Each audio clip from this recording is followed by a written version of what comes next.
Why are there so many shows starring Muppets and dozens of movies too? They said they'd watch everyone and they mean it. It's something that they've got to do. So now they've pledged you a lifelong commitment. The Muppets, Matthew and Sam.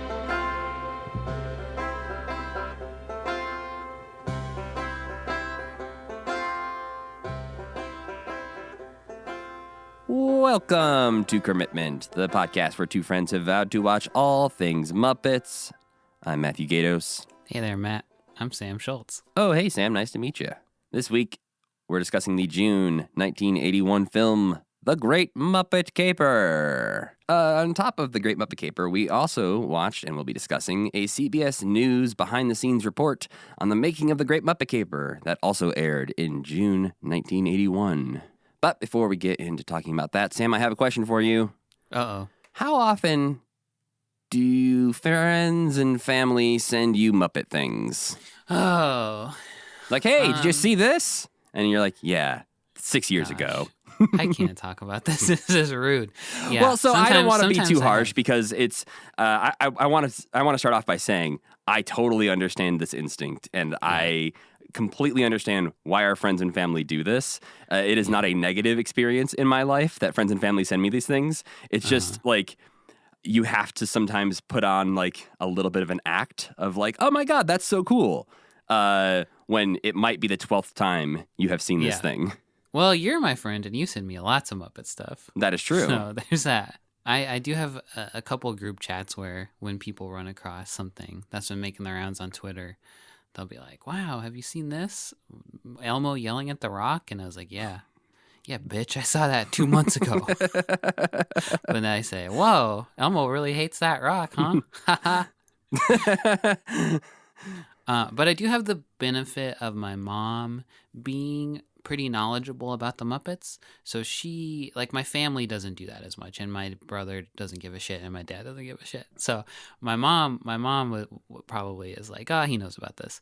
But I was like, I was showing her of Muppets and Men this morning, that book. She was here this morning, and she was like, well, this is great. So she knows enough about it not to be like, ugh. And then she'll ask me like, oh, did you hear about the new Muppets Mayhem show? What do you think about that? And then we'll talk about that. So that's pretty good. I'm pretty good in that department. My friends, on the other hand, they're a mess. They're sending me all kinds of shit. Yeah, there's certain Muppet things that happen on Twitter and elsewhere that you just kind of know this is going to be the thing that everyone's going to be sending me for a while. It's tough, man. It's hard. What do you do? Yeah, that's maybe that's why we're having this conversation, is to ask the audience, what do you do when your family and friends who know you like Muppets send you a Muppet thing for the 8th time? Clearly, you shouldn't be a dick. You shouldn't say like, yeah, I seen it. But what if you don't say that? What if you're like, wow, this is cool, and then they reply, this came out 4 months ago. How did you not see this? That's always in the back of my head. Like they're gonna judge me for not being up on these Muppet trends. But they're like, I'm doing your job for you. You should really have known about this already. Yeah. You're welcome, by the way. I hope I get a credit on your podcast. Yeah. But it's also, like part of me does feel like if I didn't know about the thing you're telling me right now, I'd probably be doing a pretty bad job at my podcast. Exactly. It's insulting, really, when you think about it, isn't it? Matt, it just occurred to me also that you send me so much Muppet stuff that at this point we're like delving into the depths of depraved Muppet stuff, like how you sent me Kermit. How you sent me Big Bird with the regular man slacks on. It's like you're sending me like the most forbidden Muppet things at this point now. Oh, you're talking about the behind the scenes picture of Matt Vogel as Big Bird, where clearly they were just filming the upper half of Big Bird, so he's not wearing the Big Bird legs, and so it's Big Bird with jeans and like loafers. No, don't look at that. That's like the Ark of the Covenant. It will melt your face off. I am glad, though, that so far, at least, this really hasn't extended to physical goods. I don't have a bunch of people buying me a bunch of Muppet stuff. Not that I would say, hey, don't do that, because Yeah. I don't have a ton of physical Muppet things.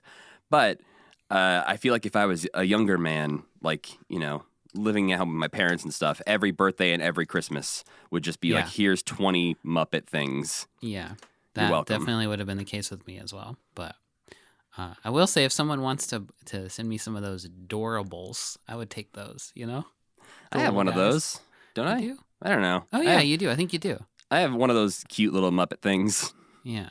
No, I don't have the Doorables. I have there's like a little cute plush they put out of Kermit recently that I don't remember the brand name of that. The Doorables are the one with the plastic ones with the little glittery eyes. Matt, you have a wishable. That's what you got. I'm seeing A it now. Wishable. A wishable. That's what I have. Yeah. There's Doorables, there's Wishables, there's Numios or whatever. We're 35 years old. And? I don't know. We shouldn't be talking about Numios. We'll go to jail. Blink-182 just reunited, and they're all like 50, singing about dicks and butts and stuff, so we're fine. They're still singing about dicks and butts? Their new song's called Edging. Ew. Are they singing like, oh, my dick is turning gray and my butt is old and wrinkled or something? I wish. That is not what they are singing about. The song is called My unfortunately. Old Butt. I would actually love that because I don't mind their new song. It's fine. But watching the music video, I'm just like, look at those dads having fun. Like, they're just a bunch of 50-year-old dads playing in a band. They feel 50. Not in like a negative way, but they just look and feel their age as you're watching them. And so when they're singing the lines, she tried to pray it away, so I fucked her in church. You're like, come on, What? Dad, stop it. You're going to jail now, Dad. Old dads shouldn't be singing about that. They should be singing about taking their fish oil pills and taking a nap. You hear that, Blink-182? That's what you should be singing about. That'd be much more interesting than what typically happens with a lot of these bands. They keep putting out songs about like hanging out at the mall. And I'm just like, you shouldn't Okay. do that though, probably. Don't go to the mall. And also, like, when a 50-year-old man is singing the lyrics, I got a fire in my eye, a little blood on my shirt. I'm like, are you okay, sir? What did you Do do? you need help? Yeah. Did you get a nosebleed? Do you stand up too fast? It's only 15 years away for us, Sam. Yeah, well then, things will be different then. We'll be cool. Yes, exactly. We'll be the cool Muppet podcasters. Yeah. Well, anyway, Sam, what do we watch this week?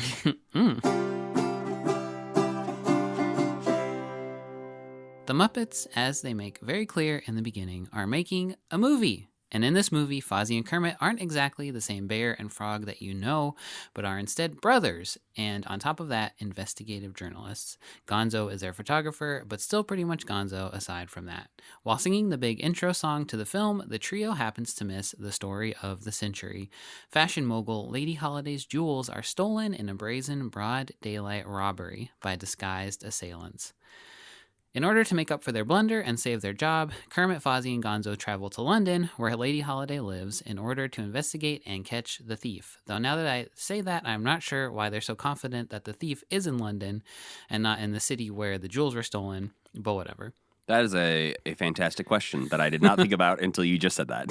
They get to London and find lodging at a flophouse/hostel called the Happiness Hotel, where all the other Muppets happen to live. The trio begins investigating, which leads them to Lady Holiday's offices, where Kermit runs into Miss Piggy, who's Lady Holiday's new assistant, and Piggy passes herself off as Holiday to both save face and to get closer to Kermit, who obviously she falls in love with at first sight. The frog and pig make a date to go out to a fancy supper club that evening, but wouldn't you know it, the real Lady Holiday shows up with her mooching brother Nicky, who has convinced her to wear one of the most expensive diamond necklaces that she owns.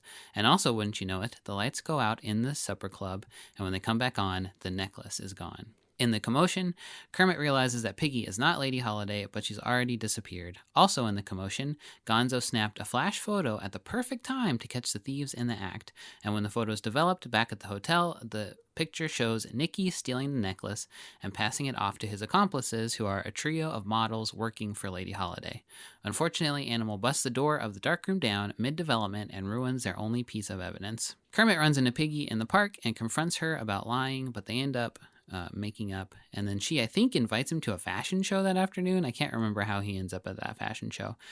But at the fashion show, Nicky concocts a scheme to get Piggy out walking the runway in place of one of the models so he can slip the necklace he stole into Piggy's coat and frame her for the crime, which will take the heat off of him long enough for him to achieve his real goal, stealing Lady Holiday's baseball diamond, which is a baseball-sized diamond that's on permanent display in a gallery. The frame job works. Piggy gets arrested, but Gonzo overhears Nicky's plan and tells the rest of the Muppets.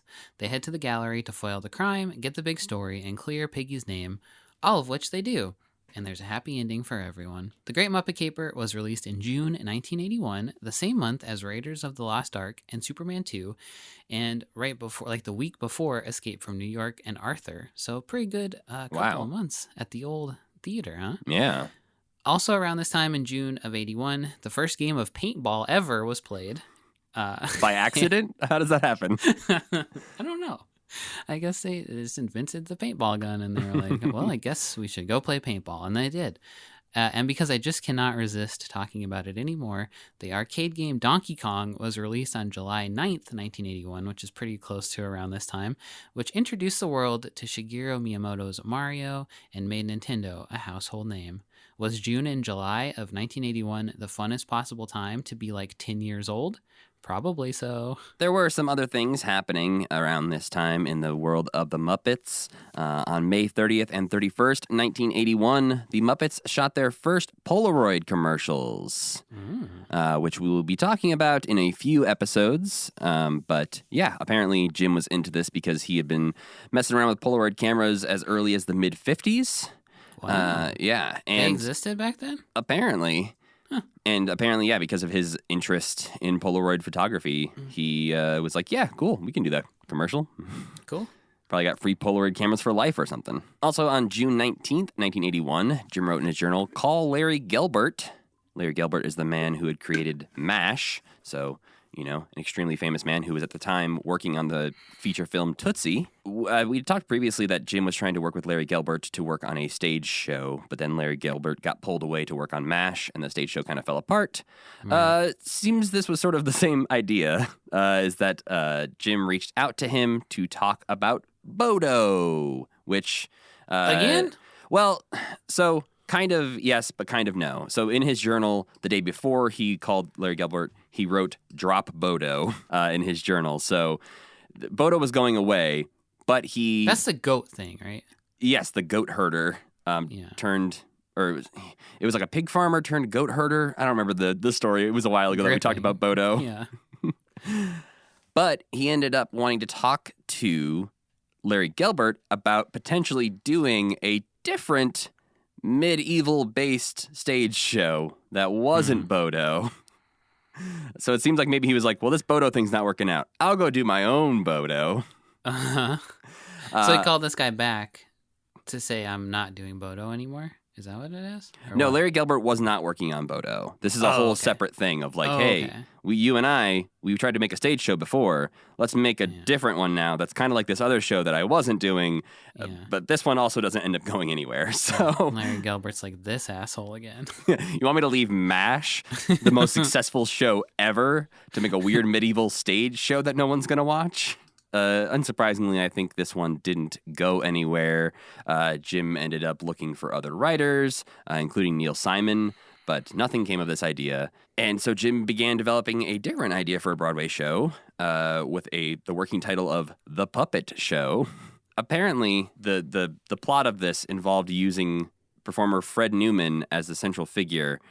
Basically, this turned into the idea for the television pilot Puppet Man, which would star Fred Newman, which is something that I can't wait to talk about because it's a very bizarre TV pilot. What year is Puppet Man? 87. Damn, we still got a ways to go. We got some time before we get to Puppet Jim really Man. lets these ideas percolate in his head for a long, long time, doesn't he? Yeah, this is 1981 is when he's doing the stage show that is essentially leads to Puppet Man. Not quite directly, I would say, but like through the idea The of wanting seeds to of do Puppet this. Man were planted at this point. Yeah, we'll say that. On June 23rd, 1981, Jim was on Good Morning America, live via satellite.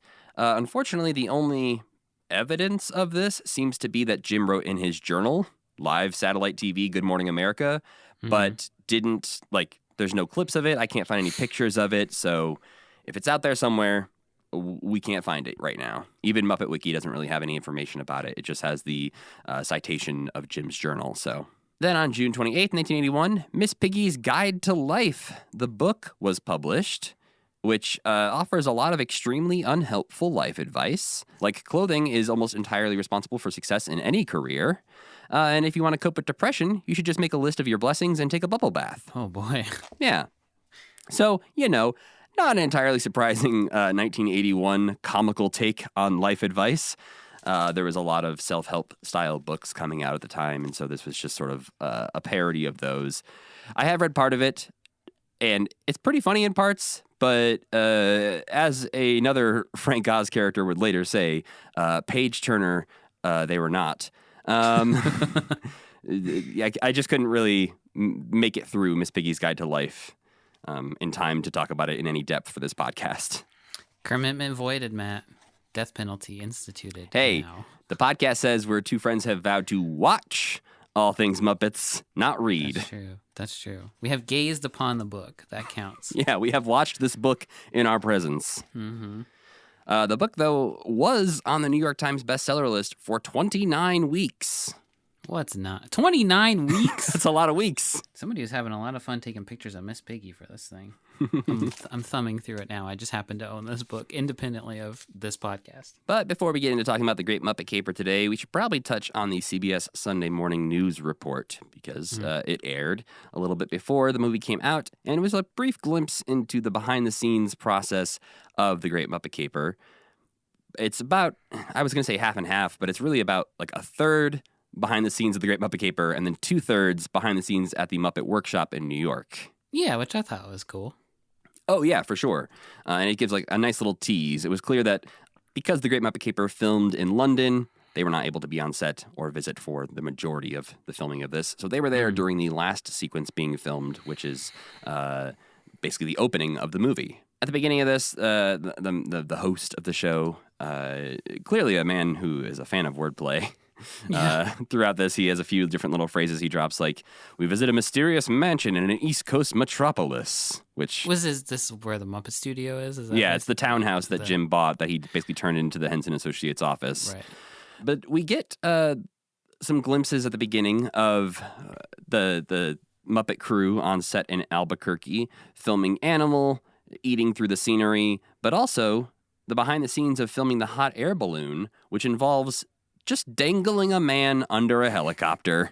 You had to do what you had to do back then. He couldn't be in the helicopter. I guess maybe for stabilization reasons or something. I don't know why he was dangling, I guess. It was just so bizarre. It's like a man in a lawn chair just hanging on a rope beneath a helicopter. And they're just like, yeah, that's a cameraman. It probably is too vibrating or something. If you know why the man was dangling under the helicopter, let us know. Hit us up. If you were the man dangling under the helicopter, even better. Yeah, maybe there's a credit that I missed in the end credits of a helicopter dangler. But the host here is interviewing Jim on set and asks him the question, the real world is supposed to be big and cruel, and the Muppets are so innocent. Aren't you afraid you'll harm them? And Jim is like, buh. He's even like, let me think about that for a second. I don't understand what the fuck you're talking about. Yeah, he kind of chuckles to himself. He's like, I guess I could answer that. And he says something like, it's the Muppets meeting the world, an innocence of people meeting the world for the first time, which is not a great answer on Jim's part, but to be fair to him, it was a bad question. Yeah, I don't know what he was trying to get out of that. I guess I don't know. I don't think of the Muppets as particularly innocent. They're kind of lecherous and violent. Well, yeah, even Foz Fazakis says that later on in this, where he's talking, and he accidentally says the innocent Muppets or something like that, and he's like, oh, well, not that the Muppets are innocent. They're not too innocent, yeah. But yeah, it feels like maybe a man who didn't see the Muppet movie, because it feels like he's asking of, like, what is it like to make the Muppets meet the real world? That's true. Yeah, you might be right. Interesting things about this, besides the man dangling from a helicopter, is that we clearly see an alternate take of Animal eating the sort of fake MGM lion sign that he's a part of, because he eats a different part of the scenery in the shot we see behind the scenes of than he does in the movie. Yeah. So I'm not sure. He goes way too far to the right, I think is probably what's wrong with that one. Yeah, so I'm not really sure how they're constructed, like those pieces. Like if they had like 5 of those things that he went nuts on, or Yeah. like if it was somehow able to be reassembled. It doesn't look like it would be, but I have absolutely no idea. I would assume they just carved a bunch of them, and They're probably like, hey, Frank's Frank, gonna we got go like crazy 4 or on 5 of these. Get it right on one. Please just do it right once. What I thought was really cool about this was after they move past the opening, the filming, the intro part, is how much time we get to spend with Faz Fazakis. I thought it was very nice to see him and like hear from somebody that we've literally never seen before. I don't think there's probably a picture of him in the book of Muppets and Men or something, but it was just so cool to see him like standing in his little room tinkering and being like, yes, I'm an engineer. I could never get to work anywhere where I get to make weird shit like this. Yeah, no, it's he seems like a very sweet man. Yeah. Who's just mumbling back in his workshop to himself. Something that we hear first. We just like they show this man from far away, and you hear him sort of mumbling to himself. And then they mention that like this is a character trait of his, is that he likes to mumble to himself. And you're like, oh, okay. But yeah, it was very nice to hear from him, this man who we have heard about multiple times through the years, who has done so much of the technical behind-the-scenes parts of creating the Muppets and putting a lot of the mechanisms into them that allow them to do things like, you know, Fozzie wiggling his ears and Ma and Emmett Otter rowing a boat. Yeah. There's a lot of remote puppetry in this movie, too. Oh, So yeah. I imagine he was, yeah. And he said, a quote that I thought was really sweet was he said that Jim asks him for, like, Jim will ask people to do lots of stuff. And then he said, but someone who will ask you for something is your friend. And I thought that was sweet. Mm. He seemed like a little wise little Yoda kind of man living in their basement. Yeah, they mentioned specifically, like, they act like this place is like 12 stories down into a basement where it's like, oh, in the down, deep, dark in the basement of the mansion. And it's like 1 floor down. Yeah, and Faz Fazakis, like, will keep working with the Muppets after this for quite a while. He works on Fraggle Rock, Dark Crystal, Labyrinth, and he's uncredited, but he helped create the facial control mechanisms for Teenage Mutant Ninja Turtles. I knew that's what you were going to say. God bless you, sir. Yeah. Those guys look freaking great. Mm-hmm. You can still watch that movie this very day and be like, oh, those guys are real. Yeah. And they're my the same man is responsible for the greatness of the Turtles' faces and the doozers on Fraggle Rock. Yeah.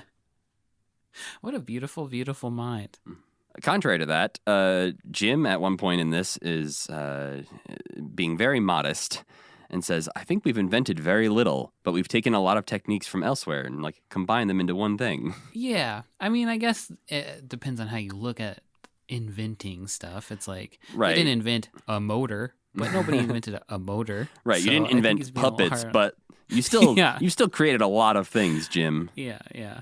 But modesty seems to be the theme of this behind-the-scenes interviews segment because Jane Henson is also interviewed. Oh, I forgot she was there, yeah. Yeah, and she's as modest as ever, but also clearly straight up says in response to a question that she yearns for the days of Sam and Friends when it was Yeah. just her and Jim and a few puppets. Knowing everything we know about their lives, it's always interesting to see her pop up because she's not like, I guess in my assumption, she's not super involved in that stuff anymore.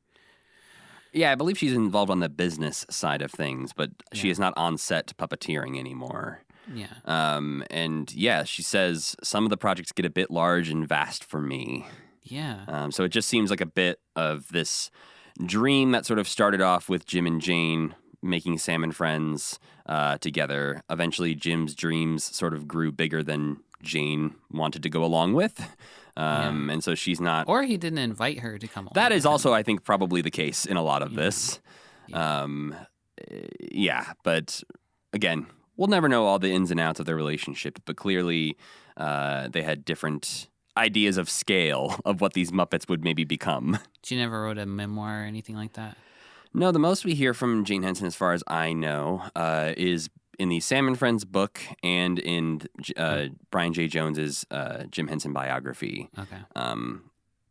She was interviewed for both of those books, so I know that that's sort of where you get the most information from her. But I also know that she was just as modest when being interviewed by like Craig Shemin and Brian J. Jones, and they sort of had to like pull these things out of her to be like, hey, you were a huge part of this, and someone should tell you that. Yeah, Brian J. Jones actually just did a Twitter thread recently where he said, he was talking about the Sam and Friends book and said that Craig mentions how modest Jane was in that book. And he said that Jane might actually be annoyed by how prominent Craig shows her to be in Jim's story. And Brian J. Jones says that it was his experience too. Because when he gave her the first draft of the biography, they met in person. But apparently he walked in and she was sitting there with her arms folded. And the very first thing she said is, "You made me sound too damn important." And so he had to say to her, "Jane, I've talked with a lot of people. I've watched your old clips, and there's a reason Jim chose you as both his very first performing partner, his business partner, and his life partner. You're extraordinary." Jane Henson was somebody who, you had to force a compliment into her ears. What a complicated figure. Yeah. But hopefully we'll hear more from her in some interviews throughout the years. I don't know how many more clips we've got of her in our watchings, but hopefully some more. Another part of this that I thought was pretty interesting is that Jim comments that with the Muppet Show coming to an end, he says he's very concerned because you spend 5 years building the relationship between all these characters, and when the show stops, that life kind of ends. I thought that's kind of interesting because I would assume that he'd be excited to move past that, but maybe not. Yeah, and like from everything I've read, it sounds like he was excited to move on to things like Dark Crystal and try some non-Muppety things as well. But I mean, maybe while you're there filming the last days of this big Muppet movie, you're just getting that you want people to go see. You can't say, yeah, I'm so sick of these motherfuckers. We're actually going to drop them out of a plane in a second. Yeah, come back next year when we're making a creepy movie. Yeah. One thing I thought was kind of cool was in Of Muppets a Minute talks about how Richard Hunt will, when people are visiting, he'll like pick up any Muppet and play that Muppet. When I was reading that, I was like, I would be like, that's not right. That's not whatever. But in this, you hear him play the Newsman and Crazy Harry. And it took me a second to be like, oh, wait, that's not the right person. Because he does a damn good job. Yeah, especially I think on the Newsman, which is such an iconic Jim character at this point, that I think it also has the benefit of it sounds like other Richard Hunt characters. Like he's done that voice for other characters before. And so the voice on its own isn't completely new to us. But it does take you a second to go, wait a minute, that's what the Newsman usually sounds like. Yeah. He does a really good Crazy Harry, I thought. I mean, but Crazy Harry just laughs. So if you can do that laugh, I guess. But speaking of Crazy Harry laughing, there's a few times throughout this where they just cut to a Crazy Harry laugh for no reason. Yeah. The editing is really weird. And it ends with him just laughing for like 25 seconds. And just like, even Crazy Harry's like, should I still keep doing this? He kind of like looks away from the camera. Well, if they had used that throughout this entire segment, like every 20 seconds there's a weird Crazy Harry laugh, it'd be kind of funny.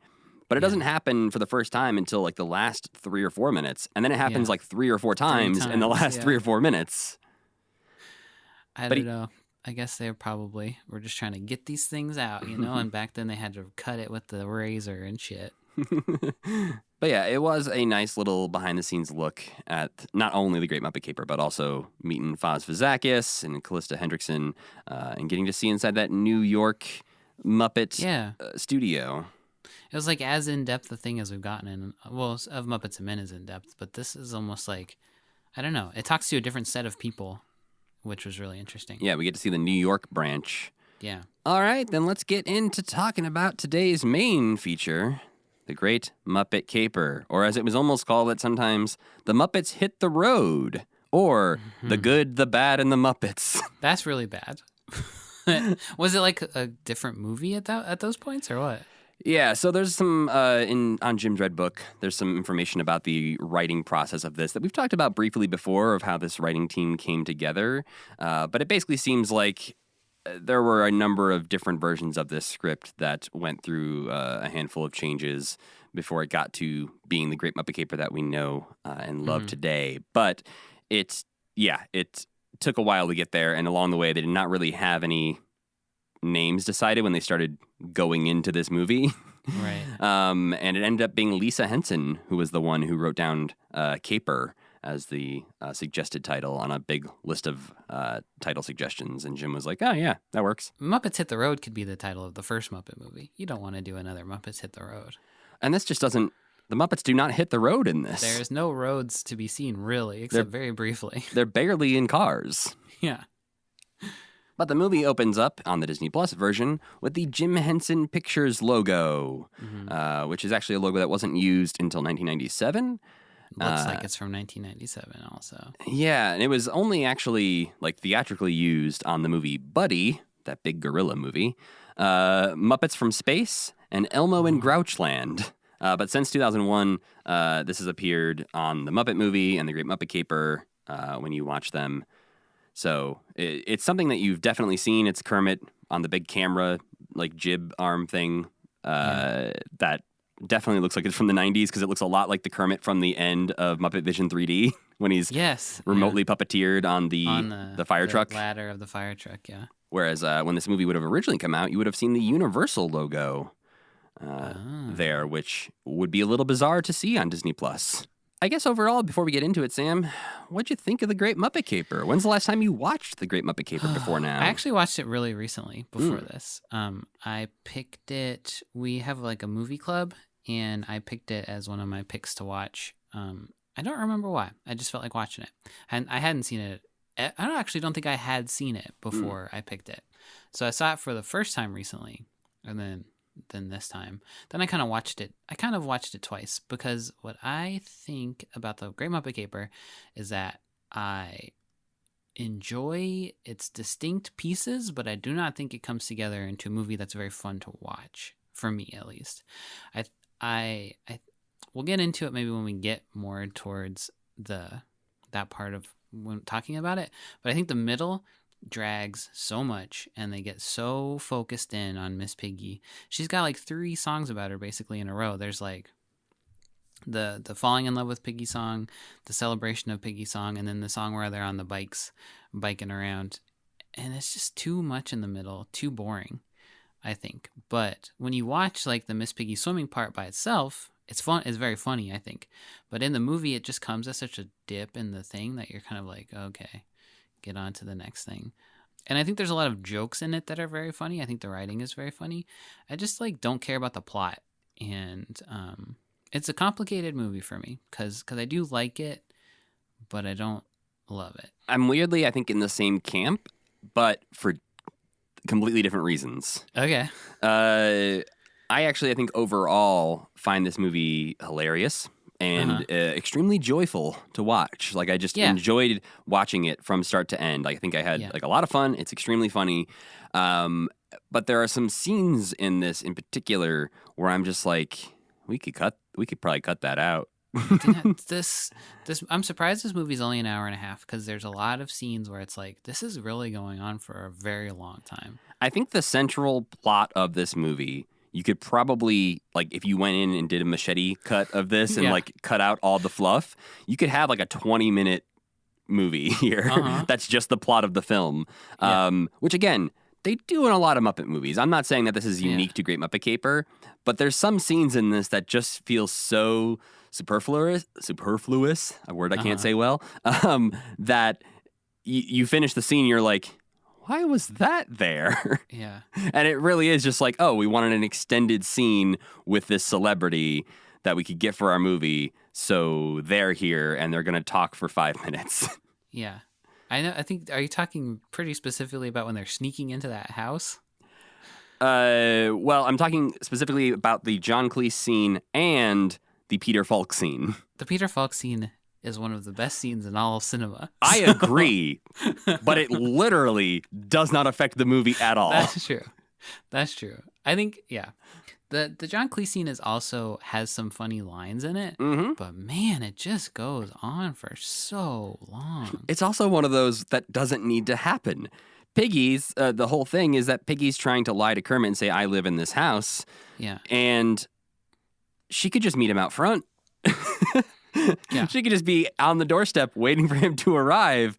But instead, she has to sneak into this house by climbing up the side of it.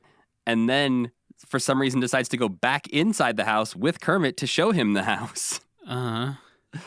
And clearly it's just to highlight John Cleese. But Who's got some funny lines in it?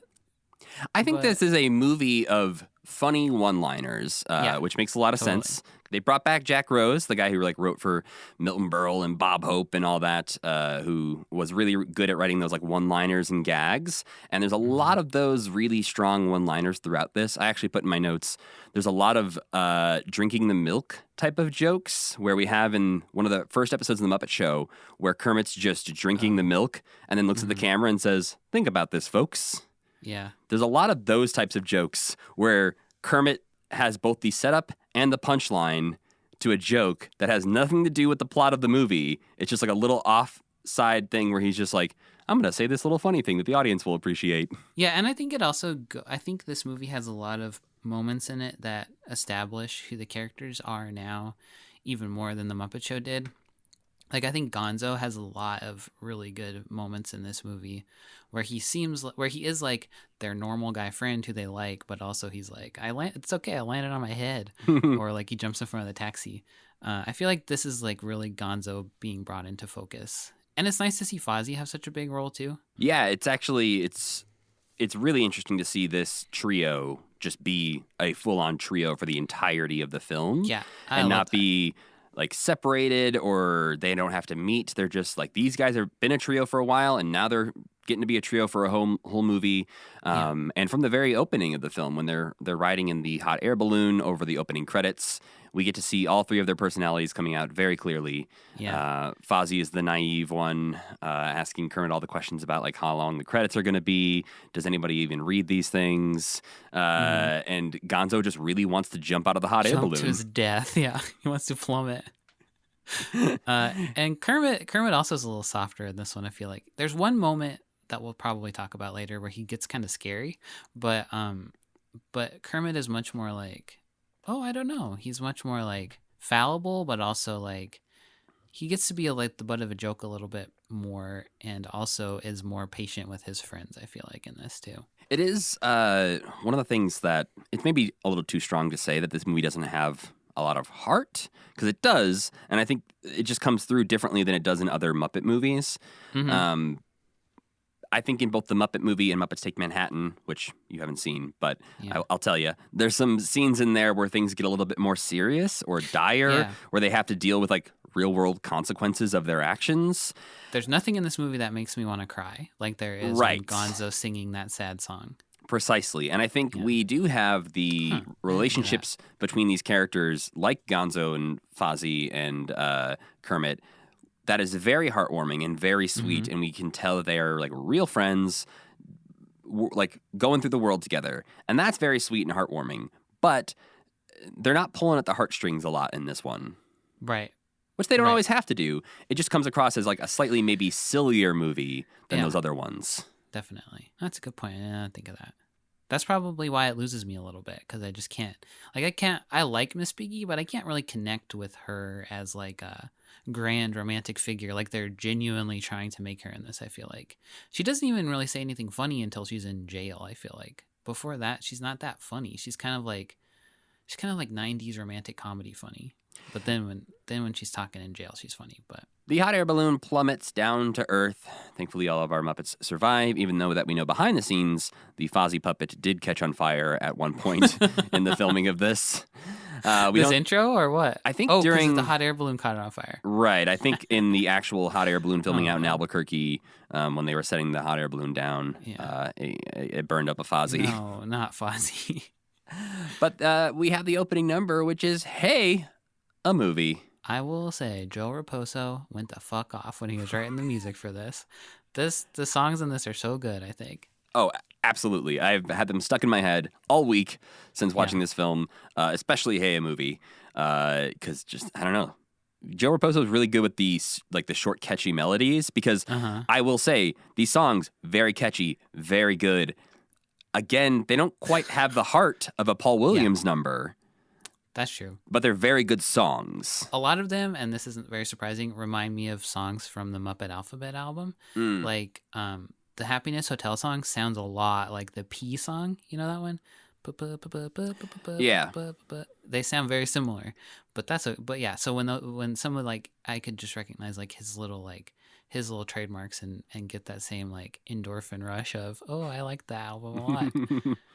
I also love this opening scene because it makes me want to go to Disney World so bad, because it just looks like it's not MGM Studios, I imagine, because I don't think that even existed yet, but it looks like a very fun like Universal Studios type theme park, fake New York, that I just want to go live in so badly. Yeah, a lot of this was filmed at Elstree Studios in England, so these were just built as sets there. This is what British people thought New York looked like. I think a little bit. It does have that feeling of the Disneyland California Adventure Street, where like it ends with the big like New York backdrop thing. But yeah, it definitely has a small town feel to it, where it's like this block ends, there's nothing else beyond this block. It's kind of like Seinfeld or Friends, where it's like they just live in the East Village or like wherever part of Manhattan they live in, and no else of New York exists but that. Yeah, it's like the street from Brooklyn Nine-Nine that they film on for the studio. You end up seeing that street in like every sitcom that has a New York scene, where it's just like, wait a minute, that's the same street over and over and over. Yeah.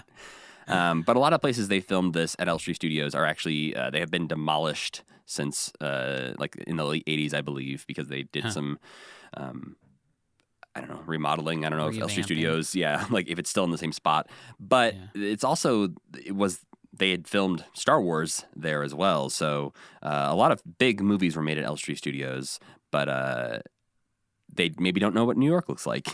That's okay. You know, I've only been there once. I probably couldn't do much better. But I think this opening is, I don't know if it might be my favorite part of the movie. I like the Happiness Hotel part a lot too, but I feel like just like everything breaking, and the more times you watch it, the more times you see like, oh, that car crashed into that, and then that caused that to tip over, and that poured paint all over that lady, is very fun.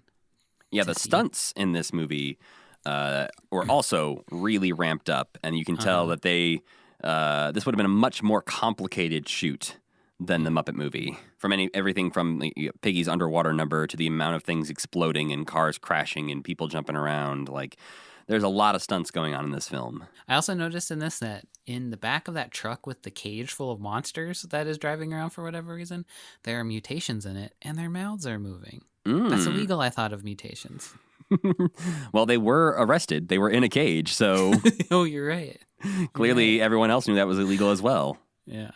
And they took Timmy Monster and got rid of him as well while they were at it. They dumped him in the lake. Yeah. We also see in that number Richard Hunt playing a taxi driver. We get a number of Muppet performer cameos, some more subtle than others in this film. What do you mean? Well, Jim is just sitting there at the the supper club.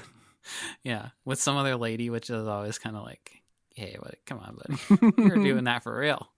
Don't put yourself in a movie doing that. Yeah, the woman actually playing his date during the dinner is Amy Van Gilder, who is a Muppet builder. And had been a Muppet builder for quite a while. But yeah, she's the one playing his date in this. Who else is in it? Oh, God damn it. The guy and his daughter. Yep, Jerry Nelson and his daughter walk by during the Peter Falk, before the Peter Falk scene. No, Christine. Bears wear hats. Correct. Which is one of my favorite. That's like I love that running joke that they're identical twins. And oh my God, yeah, we should talk about that. Because the conceit of this movie, which Kermit tells you during the opening number, he explains everyone's roles in this film very clearly to the audience, similar to like how Gonzo explains the Charles Dickens thing at the beginning of the Muppet Christmas Carol. Yeah, of like, hey, so we know that you know who we are. In this movie, though, we ain't those people though. But we have the same names. It's not quite that. Like, well, it's like Tony Danza had the same name in Who's the Boss? You know, he's Tony. Yeah. It's contractually obligated to be Tony. It's exactly like that. But yeah, we learn that Kermit and Fozzie are twin brothers. But if Fozzie takes off his hat, people do have trouble recognizing that they're twins, I guess. Bears wear hats. I don't know. It seems the a little logic fluid, doesn't track exactly. Since that, I think about it. But I do love the running gag that throughout this, multiple people mix up Kermit and Fozzie. Yeah, and bears and frogs too. Yes. Even Fozzie at one point says that he wishes he had fur so that he could be warm. And Kermit reminds him that you are the one with the fur. Uh-huh. And of course, you see their dad, who is Bear Frog. A horrible, monstrous mashup of Kermit and Fozzie, which I have since taken the mantle and started to create my own versions. Yeah. And I really like that scene when they're getting yelled at by their boss, too. And the way he slams on the desk and things fly up. And I think that part of the world is one that, like, the rest of the movie doesn't match that kind of, like, tone to me. But, Mr. Tarkanian is their boss, played by Jack Warden, who's in 12 Angry Men and All the President's Men, where he plays the newspaper editor. But I remember him most from the Problem Child films of my childhood. I've never seen those. Oh, really? I don't think they hold up. Okay. Like, not in a problematic way, but in a, like, I don't think they were good then. They're probably good, yeah. But as a kid, I was like, this troublesome child. He's basically just like the worst kid in the world, setting like their house on fire and doing all of these things because he's meddlesome. He's like Dennis the Menace ramped up to 11. Oh, that's weird. Because I got down a rabbit hole yesterday because I love Charles Grodin so much. He makes me laugh. Oh, yeah. And I started watching clips from that movie Clifford. You ever seen that movie? I have not. It's Martin Short. It's basically the Problem Child, except the child is played by Martin Short as a grown adult man who's playing like a 10-year-old boy. But I've seen the dog version of Problem Child, which is Beethoven with Charles Which Grodin. also has Charles Grodin. Charles Grodin is just really good at looking extremely frustrated. So I had a moment in this where I was like afraid that Charles Grodin was younger in this than I am now. Yeah. And I was going to be so mad. No, he's not. He is older. He's like in his 40s. But I was just like, for a moment, I was like, oh man, he's so good in this. And I'm just like worried that he's like a young savant. He's certainly playing a younger character, it feels like, but yeah. He's playing an interesting character. Some of the character traits he has in some scenes feel like he just went off and no one stopped him. He's completely bonkers on this. Yeah. But a couple other things that happened during the Hey, a Movie thing that I enjoyed that just sort of added to the characters is in the main moment where we have Kermit, Fozzie, and Gonzo being distracted from the jewel theft. It's because Gonzo sees a chicken and wants to take a picture of it. Yeah. And his friends are super encouraging. And they're like, hey, good idea. Oh, cool. Yeah. Like, he's like, hey, Kermit, I found a chicken. And they're both like, oh, hey, good job. Yeah. It feels like a lot of the tension that existed on The Muppet Show has kind of melted away. They've all sort of accepted each other for who they are at this point. Maybe the stress of putting on a show every day was really getting to them. But then they're in an airplane because that's the only way they can get to, jolly old England. Mm-hmm. But they can't afford a good flight, so they are in 9th class, I believe they say, which costs $12. Yeah. And you're in a crate in the luggage compartment. Yeah, with a bunch of other animals as well. Negative 20 degrees or something like that. Just for reference, that $12 would be about $40 today. So, pretty cheap airline ticket still today. Yeah.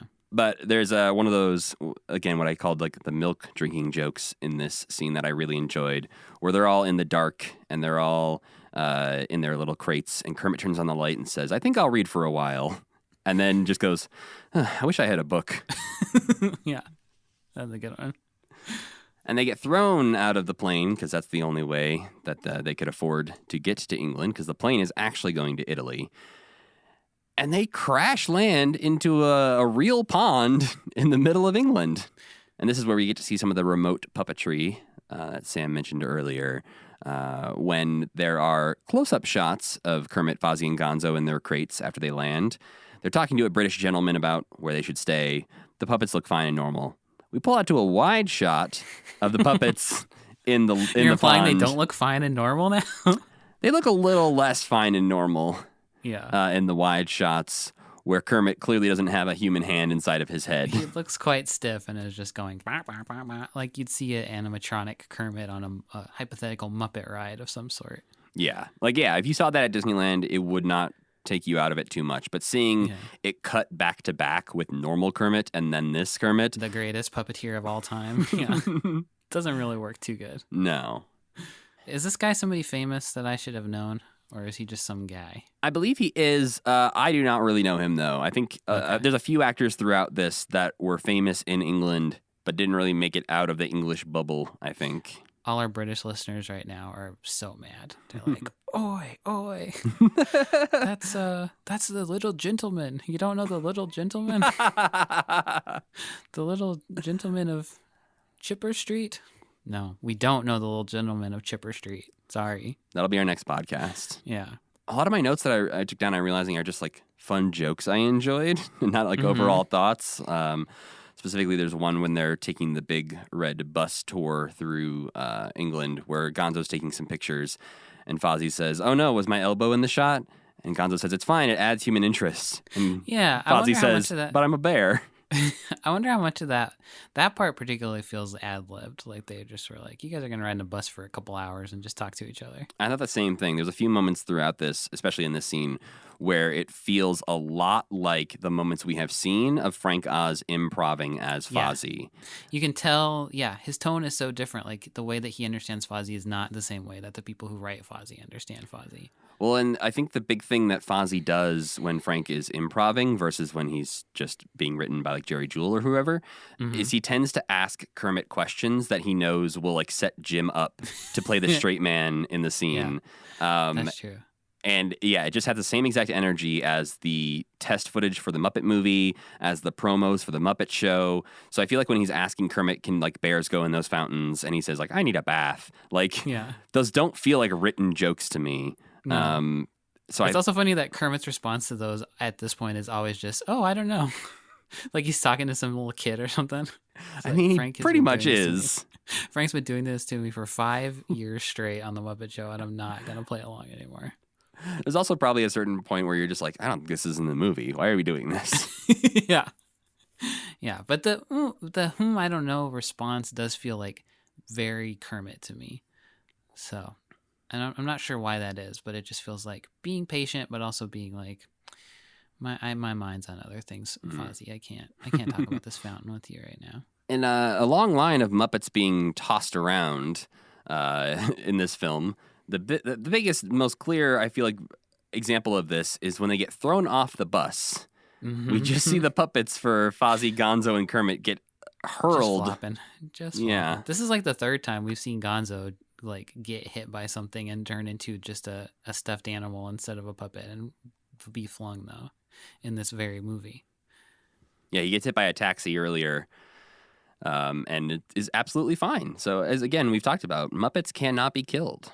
Yeah, particularly Gonzo especially can't be killed. Then we get like the biggest, no, not even the biggest. This movie is full of huge musical numbers, but this is like the biggest all the Muppets together musical number like ever, maybe. Yeah, they use the Happiness Hotel, where the Muppets have just arrived, as the easiest way to get all the Muppets together in one place. Yeah, Because we were here the whole time, and none of us are British for some reason. this movie is very much a movie about our trio and Miss Piggy, but I think they do a really good job of working in the rest of the group. Sometimes through kind of arbitrary means of just like, and now you're coming along too. Yes, and now Bunsen gets a bunch of lines for some reason. But when they show up and they're welcomed to the Happiness Hotel by Pops, Pops is okay in this movie. I'm all right with Pops in this one. I Yeah, like no. him in this role. I think Pops works well. And they introduce the song Happiness Hotel, where everyone sings and welcomes them to this terrible, terrible place. This is maybe the closest I get to feeling emotional, just because it's like nice to see them all get their turn and all kind of be treated sort of equally. Especially Rolf, like whenever Rolf pops up and gets to have a little moment, it's kind of like, okay, he's still around. They're not forgetting about him. Yeah, it makes sense to me that the Muppets end up here, like after the Muppet Show, especially if it's like filmed in England. And they're just like, what do we do now? Like, I guess let's go living in a condemned building. yeah. That Pops makes is just sense like, here. I own this place. We can all go stay there. So are you implying that there is real Kermit, Gonzo, and Fozzie, and they're just like out of town for this particular adventure? This is a multiverse of madness situation. Yeah. They're going to cause an incursion, Matt. This is dangerous. We have an actually famous, like, Fozzie, Kermit, Gonzo, and Piggy were the breakout stars in the Muppet Show. The Yeah. real versions of them are off being famous somewhere. Uh-huh. the alternate universe versions of them are here visiting their old friends, and none of them say anything about it. Yeah. Or every time those other three leave the room, the other ones are like, "Oh, what did I miss? I was in the bathroom. What did I miss? No, nothing. We got some people staying with us. Okay. We got some new guests. Another frog. Yeah. Kermit the Frog. Sounds nice. That works for me. I kind of like that theory. That there's another Kermit the Frog just off screen at all times. Yeah. How could that crew stay together without, like, what are they like without Kermit? I guess that's what they're like without Kermit. They live in that horrible place. Well, you'll also find out in The Muppets Take Manhattan exactly what happens when they're left to their own devices without Kermit. Okay. I'm so excited for that movie. It's very good. I had in watching this one, I had trouble like ranking the original 3 Muppet films in my head, which obviously we won't worry about too much right now until after you've watched Muppets Take Manhattan. But they all have their merits in very different ways, and so it's hard for me to pick a favorite amongst the 3. But in this, the Happiness Hotel number, there are a few moments I wanted to highlight. One, there's some very clever puppetry with the rats carrying away the luggage. Yeah. How'd they do that? They're being marionetted. At one point, you can kind of see a string as they're going around the corner. But it seems like they had these suitcases on strings, and the rat puppets maybe had like little remote control legs that made them look like they were walking. They're little like chicken wing looking legs. Look delicious. Also, at one point in the song, Janice sings "The whole joint's gone to hell." She says a swear. Janice has a lot of lines in this movie, which I liked. Mm-hmm. And I think there's a lot to establish the Janice character as well in this movie. Something that becomes a running theme is her wanting to be nude, and that is established in this film. But there is some incorrect trivia out there on like the IMDb's of the world that say this is the first time the Muppets have said a swear. But I do feel like there had to be a point like that we haven't seen in some other things where there's maybe some light swearing being done. But we know for sure, at least in the Mac Davis episode of The Muppet Show, they sing the word hell. Another weird moment in this is that Zoot points out that Animal wanted to see the Rembrandt exhibit. I love this part. And Animal corrects him and says, Renoir! Yeah. Apparently, on the soundtrack and in other versions of this film, Zoot says he wanted to see the Monet exhibit. Oh. I'm not sure why that change is made. Maybe just to be clearer that, like, we're saying 2 different names. Yeah. But yeah, it's an interesting change. Oh, it's way funnier in the movie version. And the number ends with Gonzo taking one of his many pictures of the film, and we get a bunch of creepy flashbulb-eyed Muppets. Yeah. And some of them are clearly just pieces of paper taped over their existing eyes. Yeah, they all get their creepy little pupils reacting to the flashbulb of the camera, and some of them look more upsetting than others. It's interesting to me how prominent also the Jug Huggers are in this musical number. Especially existing so close to the Electric Mayhem. That seems wrong to me somehow. They can't exist together. Yeah. Like they're the same people in different clothes or something almost. But they all get their own special eyeballs as well, which seems like a lot of work to go through for the Jug Huggers. Well, like you said, some of them are just literally pieces of paper like taped onto eyeballs. So I don't think it was that hard. Somebody spent an hour just taping little dots to everyone's faces. Lubbock Loos are the ones that look the most just like taped on eyeballs, I'm pretty sure, if I'm remembering correctly. I also didn't get a good look at it to see if some of the characters who maybe don't typically have eyeballs like Janice. What is are Janice given eyeball like dots. Yeah, we do see some eyeballs on characters that we don't normally see eyeballs on. Zoot specifically, I know he has eyeballs on his sunglasses. Bunsen also has little dots on his glasses. Pops has dots on his glasses. Floyd has some bugged out eyeballs. I don't like this at all now that I look at it. Janice looks the worst of all. She's got like they didn't make her eyes the same as everybody else's eyes. No. Like give her weird big bug eyes. Some little white. Ew. Rolf looks really scary with tiny eyes. Lips is upsetting to look at. These are zombies coming to rip you to pieces. But this is the source of the famous Sam the Eagle gif of "You Are All Weirdos." A very underused Sam the Eagle in this film, I will say. He just pops in a few times to basically say, "You're all weirdos," and then leave. Yeah, it's nice to have him around, I guess, but it is kind of interesting that they're even, like, Link's not there. So why put Sam in there? Like, why bother? Why isn't Link there also? Why didn't Link ever get to be in any of the other movies? Jim's busy. Then we get to meet Miss Piggy in this film, showing up to Lady Holiday's office where she wants to be a model. But she can't. She's not allowed because she's a pig. She's not allowed. Yeah, she's not allowed. So instead she gets a job as Lady Holiday's assistant. And this is about the time when Pretty good gig still, though. Oh, Lady yeah. Holiday's like the most famous fashion designer on Earth. Mm-hmm. Somebody's definitely getting fired so that Miss Piggy can get a job. Yeah. But we learn a lot in this scene because, as Lady Holiday says, it's plot exposition. It has to go somewhere. Yeah. Miss Piggy saying, why are you telling me all this? Does happen exactly when you start to think, why is she telling her all this? Yeah, she's telling us like a 2 or 3 minute story about her brother and why he's so terrible and all this stuff. And Miss Piggy interrupts to say, why are you telling me about your brother? Worth noting, Lady Holiday is played by Diana Rigg, who played Lady Tyrell on Game of Thrones. Right. Yeah. She's from the Avengers, is that right? Yeah, she was in the non-Marvel, not the Hawkeye Avengers.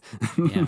the old British Avengers. The old British Avengers. All the British people are now, they're going, yeah, the real Avengers. Mm-hmm. She's good in this. She's very, it's hard to notice that she's so good in this, but I think if you're Agreed. not paying attention, but she is quite funny and understated, much like she is in Game of Thrones. I mean, she's one of the best characters in Game of Thrones, so it makes sense that she's, she can act with green screen dragons. She can act with green skinned frogs. She's great. Oh, good one. But we learn a lot in this scene because of the exposition, but also we get the weird running gag that I don't really know why we have it, but there's a postman who shows up and says, "Mr. Holiday, did you order a gross of flowered socks?" And there's like a running... What? Yeah. I feel like I'm in an alternate dimension. I have no idea what you're talking It's about. very much just in the background, like while they're walking into the offices when Kermit and Fozzie and Gonzo show up. There's a man leaning into the door of Nikki Holiday's office saying, "Mr. Holiday, did you order a gross of flowered socks?" Because we show multiple times throughout this movie a close-up of Nikki Holiday's flower socks. Oh, okay. And I think it's just supposed to reveal that he's the bad guy. Right. But also we see that immediately in the very first scene of this movie. Of the movie, yeah. So it's not really a secret. There's no mystery to this film. Is it supposed to be so Gonzo knows whose feet he's looking at later in the movie or something? Maybe. It does feel like they set up Gonzo to be the one that reveals a lot of the things. He gets all the clues, yeah. And he takes a lot of photos that would be extremely helpful in piecing out a mystery if this was actually a mystery that was hard to solve. Yeah. Maybe that was the first draft was an actual mystery where they had to piece together all these photos Gonzo took and figure out things. Yeah. But in this version, it's very clear to both the Muppets and the audience of what's going on. It is kind of funny that he just literally takes a picture of Nikki stealing the diamonds. Yeah. And it's not even a thing where, we know in that moment exactly what just happened. It's not subtle. Yeah. And then so when Gonzo reveals, I got a photo of the thief, it's yeah, we know. Also, how and why were you taking a picture in that particular moment? Well, he was taking pictures of all of the people at the tables to try and make some money. Yeah, he just got lucky, I guess. Yeah. But then, as Lady Holiday leaves, Kermit comes in and mistakes Miss Piggy for Lady Holiday. And they have a little cute, meet-cute moment that Kermit genuinely seems very into Miss Piggy. He loves her. And this movie, I think at the point of this movie, they are actually dating, as evidenced by the weird argument they have later on. But they agree to go on a date, which will eventually lead to the weird John Cleese scene that we mentioned earlier.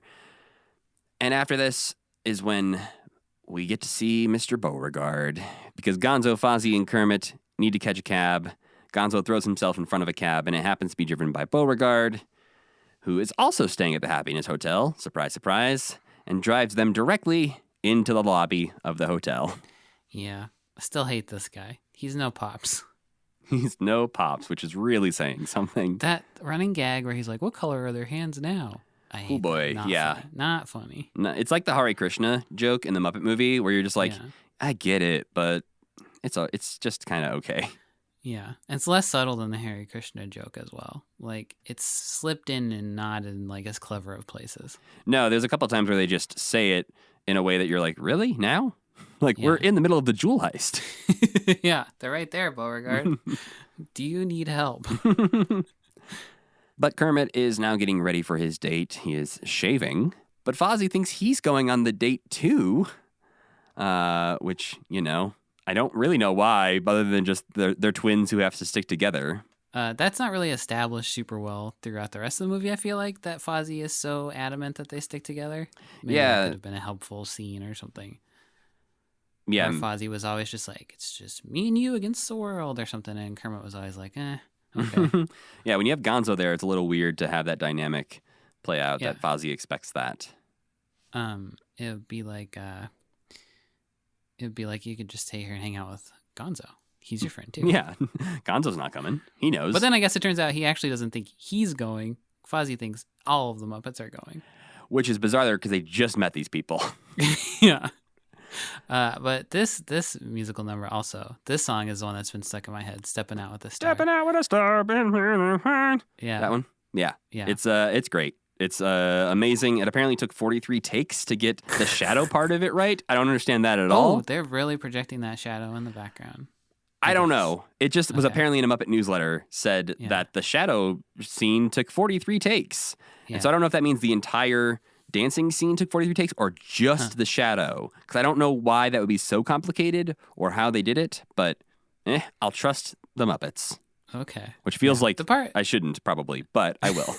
Yeah, there's a lot of other things they've gotten wrong. There is a weird kayfabe to the Muppets that they lie about that Yeah. I'm just going to buy into for now. This part's just so wholesome, and the song is so good. Well, and this is also the moment where we get to see Kermit put on pants. Yeah, and he seems like he's having a really hard time because he's like making little grunts and stuff as he's putting them. It's like he's sliding them fast as flippers and going, ugh, ugh, like it hurts him. This is the first time we've seen a Muppet put on pants, Sam. It's a very complicated process. Yeah. Does Kermit he wears clothes through the whole movie, does he? Or eventually does he shed that? I can't remember if in the last part he's wearing clothes or not. He wears clothes a lot, at least throughout it. I don't remember if he's wearing clothes at all times, because he usually has his reporter jacket on, like he looks like he's back on Sesame Street.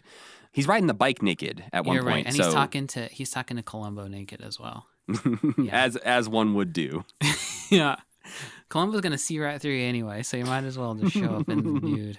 So then we have to go with all of the Muppets to pick up Miss Piggy at John Cleese's house. Well, when you put it that way, it does sound ridiculous. I mean, especially now. That terrible, terrible man. But it's a very bizarre scene where Miss Piggy is climbing the side of the house, and we just cut to this old couple who lives inside the house, not being at all alarmed by a pig climbing the side of their house. Climbing up that side of the house. Yeah. It's very dry and very funny in some parts, but it's so bizarre. And it's one of the, like I said, there's a few little scenes in this movie that just feel unnecessary while still being good. Yeah. You can watch this part by itself, and I think it would be very funny. Yeah. But it's a good little sketch. Of the movie, it's just like, on its own. Let's get on to the next part. Yeah. It is good. It is fun, but it just is so wholly unnecessary to the plot of the film.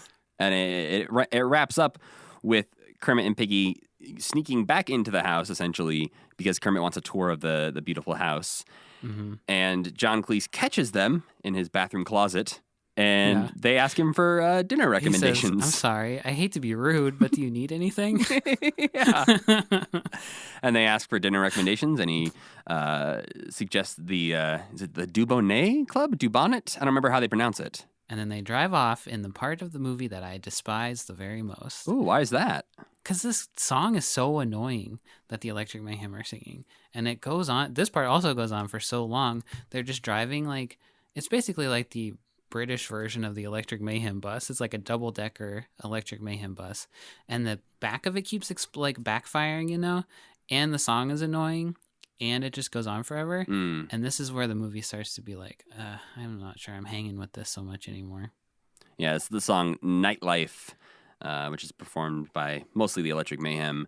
And this is the scene where sort of Miss Piggy's asking, like, are these all your friends? And Kermit's like, the ones on the fenders are my friends. I don't really know these other people. Yeah. But apparently this is one of the things that was cut out of some airings of this movie on certain TV stations. as well as like a VHS release that featured only an instrumental version of this song without any lyrics. I guess to Whoever get was through it doing faster. this was also very annoyed by it, I guess. Muppet Wiki also has the lovely note about this song that on the Green album, which came out in 2011, which is the bands covering Muppet songs, one of the guys from Atreyu and one of the guys from Good Charlotte cover this song together. That sounds annoying also. I used to put that album on all the time when I worked at Hot Topic. The Green Album? Yeah. You goon. Because we sold it there, and I was like, well, we sell it here. It's got a bunch of bands on it that we also sell stuff for here. So I can listen to the Muppets at work all day. And I will say, when Amy Lee is belting out halfway down the stairs really loudly inside of a Hot Topic, you get some strange looks. He gets a weird vibe in the old Hot Topic today. I will say, the Muppet Show theme song and Rainbow Connection and Menomina, solid start to that soundtrack. People loved when those songs were on. When you're getting down to Mr. Bassman and Nightlife, people are kind of wondering why this album is still on. But a very good album still. I do enjoy the version of Rainbow Connection on there by Weezer and Hayley Williams. I think is very good. But you're right. This Nightlife number is not the best. And again, just so many things in this movie that feel like they could be cut out, even though I enjoy a lot of them. Right. And now we enter the Miss Piggy phase of this film. We are at the nightclub, which is where we get our other very large number, a musical number, which is the first time you see her. What do you think of this musical number? I always think it's going to end with the Miss Piggy swimming segment, and then it doesn't, and then I think, oh, that segment's funnier than this segment. This segment does nothing for me at all. What do you think about it? I think I'm in the same boat, actually. I think it is not as impressive as it seems like it should be. Yeah, when you think back on it, and then when you see the swimming, and then you think back on it, you're like, why did they do 2 songs about Miss Piggy? Yeah. It's because they're horny for her. That's simply the only explanation for it. This is the part in the movie where we see Jim Henson and Amy Van Gilder playing a couple out to eat at the club because Gonzo's going around to different tables getting couples to give him money to take photos of them. And there's one very funny scene where a man is like insisting that he does not want his photo taken. And Gonzo's like, well, what about your wife? And he's like, my wife is sick. And he's like, then she should be at home. He's like, she is at home. That part is really good. Yeah. And Gonzo just does this like, oh, I get it. And this is kind of where you meet Nikki too, like fully fledged meet Nikki. And it's also a pretty good Charles Grodin scene. Yeah, this is where it feels like maybe, I don't know if Nikki's like a drunk or what this behavior he's got going on. He doesn't do it the rest of the movie either. Not really, no. He's just sort of this like, hey, I was like, whoa, whoa. Like prancing around. You know what it is? It's a little bit of Steve Martin. That's what he's like the wild and crazy guy a little bit. Yes. Because he's like walking like really far back. Which we don't see at the very beginning, especially when he's like, and me. I'm the villain. And then he's more like that later. He's more in love with Miss Piggy and also more sinister later.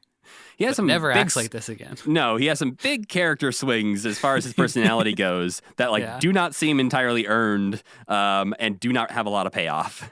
Though him falling in love with Miss Piggy, she doesn't even entertain the idea that she would be in love with him back. It's just like he sings a whole song about it, and then she's like, you're gross.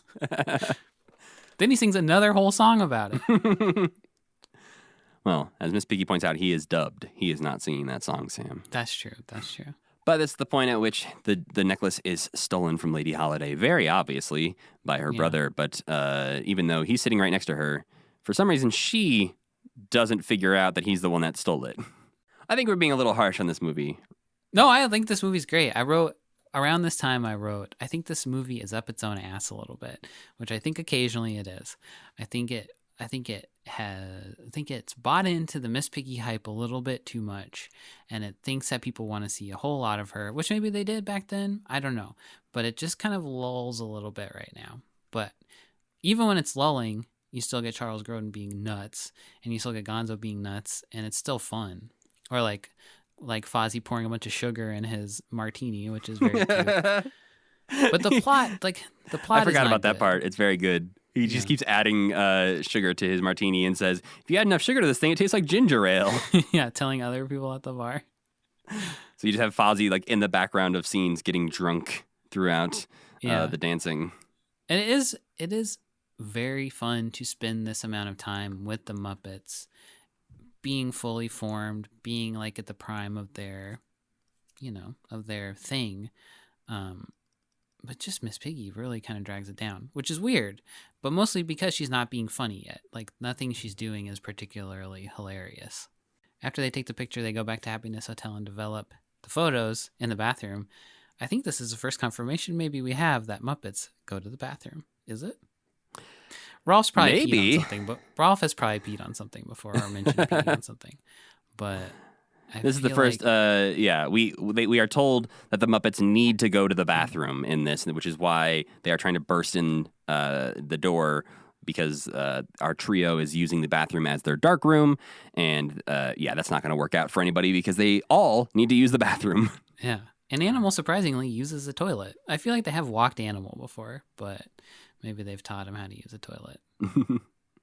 We should probably mention, too, that at the end of the dance number is when it is revealed that Lady Holiday is actually there. Or when the necklace is stolen from Lady Holiday is when it is also revealed that Lady Holiday is not Miss Piggy, and Miss Piggy has been lying to Kermit. Yeah. And so I think that's what leads to him He's sitting sadly in the park. Yeah. Yes, he's reflecting on his love has lied to him. This is when Jerry Nelson and his daughter walk by. And that's when Peter Falk wanders into the scene. Yeah. I think I know the answer to this, but what are your thoughts on the Peter Falk scene, Sam? I fucking love this part because I think he's just so, like, it's such a fun play on Columbo because he doesn't know what the hell he's talking about. But he's just also so charming and funny. Yeah, he basically walks up to Kermit and says, I know why you're sad. And I'll tell you why you're sad. And he goes in this. You're holding that little shoe. That's what he says. Yes, because he has Kermit has a glass slipper that Piggy had left, Cinderella style, and Peter Falk goes off on this big rant about a stepbrother or brother-in-law opening up a dry cleaner and going broke and all this stuff. Clearly telling his own life story, one would assume. And then he ends it with, so you went into the glass shoe business. And then Kermit tells him he's wrong and that they're making a movie. And Peter Falk is like, whoops. Yeah, he's like, you need to go. I would love the idea of this being like a monologue that somebody does for an audition or something. Yeah, that would be great. It's like, I have a monologue from the Great Muppet Caper. So then at the park, he meets Miss Piggy, which kicks off, I think, the most out of character Muppet thing that we've ever seen, in my opinion. Interesting. So they're at the park and they're arguing about Piggy lying. But then Kermit starts to be like, Piggy, you're overacting, like as the person acting in the movie. Yeah, he starts to call out, like break the fourth wall and say, like, you need to calm down. This is too much. Yeah, and they get into like a little argument that turns into like it feels like a real couple fighting in a way that is kind of like reminds me of the quote where, gosh, I don't remember who it was, but somebody in the Muppet Show had a scene where he got too mad at a character and like yelled at the character. And Jim was like, that's not going to work because Muppets can't, like, you can't be mad at each other like this. Like, they're not ever really mad at each other. Right. There's a certain level of anger that is uncharacteristic. Kermit gets a little scary in this part, I think, and kind of like makes Miss Piggy cry. It's very weird. Well, and the way he cheers her up is to say, don't cry. Yeah, he like pats her back and he's like, don't cry. Yeah, it's he says he's sorry, but it's fucked up a little bit. It is also like, really, out of all the characters in this film, she's the one who's overacting. Like, you've been hanging out with Fozzie and Gonzo this whole time. New Zealand hanging out back at the Happiness Hotel. He screams everything. You have Gonzo screaming out, wanting to plummet to his death, and you're like, well, Piggy's getting a little emotional. She should calm down. True. It is also the most understated Piggy performance that we've ever seen by 10,000 percentage points. Like, she's being a normal... She basically would be like a human being in this movie, and it wouldn't seem that weird for all the stuff that she's doing.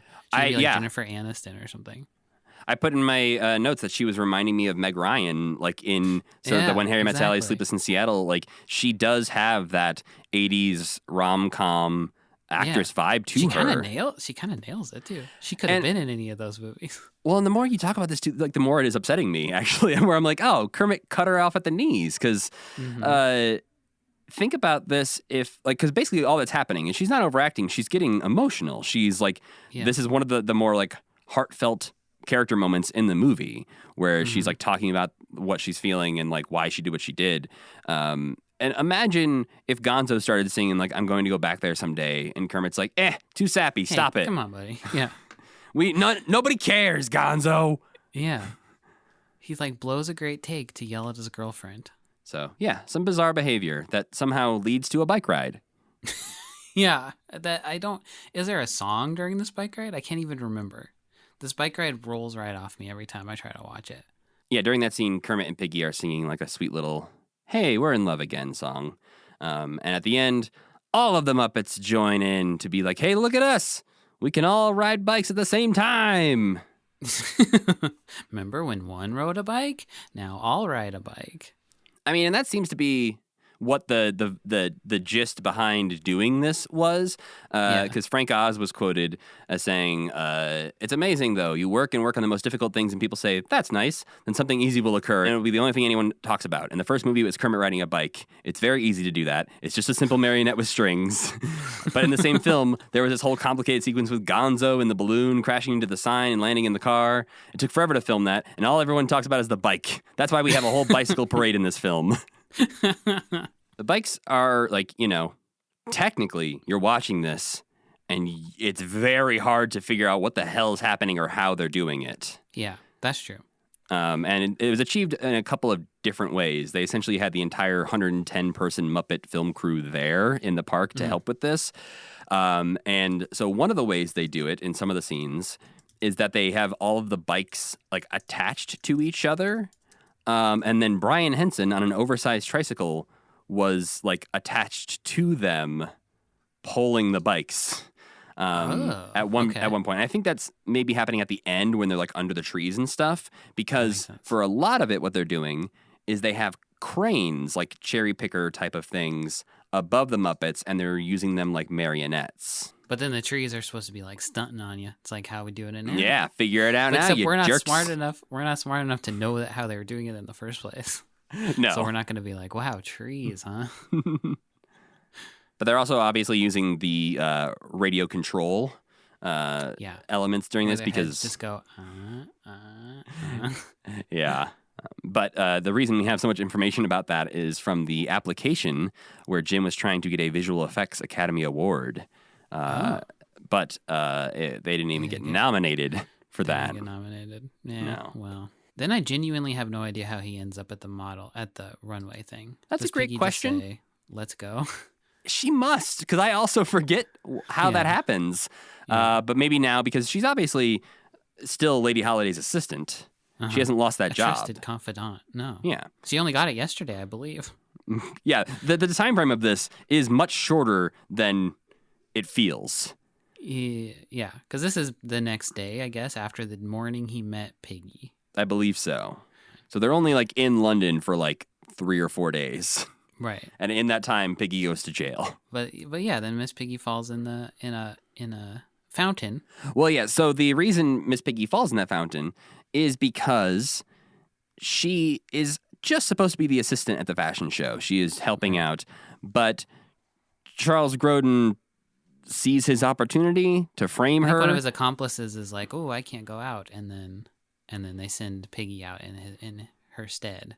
Yeah, they trick Piggy essentially into saying, "Hey, you're a model now. Go model." And while she's out there, she starts to fantasize, which leads to the very elaborate Miss Piggy underwater swimming number in the style of an old Esther Williams musical, where we see again very elaborate, very technically difficult number. Apparently, they had like 40 different Piggy puppets created for this.